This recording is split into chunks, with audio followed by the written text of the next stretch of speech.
يبحث عشاق كرة القدم في المنطقة العربية عن القنوات الناقلة لمباراة الأهلي السعودي أمام بيراميدز المصري في القمة المرتقبة التي ستجمع الفريقين ضمن بطولة كأس انتركونتيننتال على ملعب الإنماء.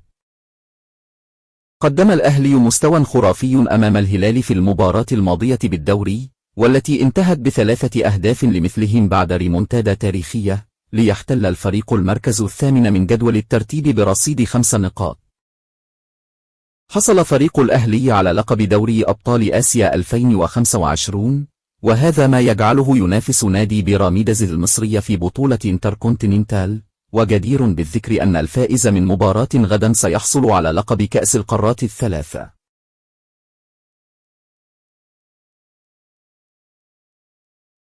سيواجه بيراميدز المصري نظيره الأهلي السعودي على لقب كأس القارات الثلاثة بعد الانتصار الكبير على حساب أوكلاند سيتي النيوزيلندي ب3 مقابل لا شيء في المباراة التي جمعتهما في الدور التمهيدي من بطولة انتركونتيننتال.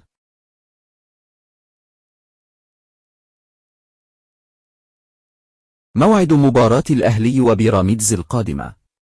ومن المقرر أن تنطلق مباراة الأهلي وبيراميدز القادمة في كأس المحيط الهادي مساء غدا الثلاثاء الموافق 23 سبتمبر الحالي، وذلك في تمام الساعة 9 مساء بتوقيت مكة المكرمة والقاهرة.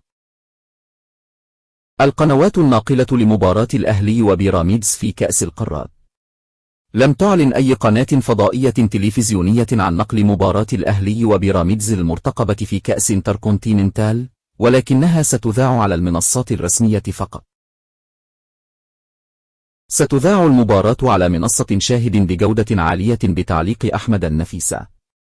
ستذاع المباراة على القناة الرسمية للاتحاد الدولي لكرة القدم فيفا عبر اليوتيوب. كما ستذاع المباراة على منصة دازن المتخصصة في تغطية البطولات العالمية بشكل شامل.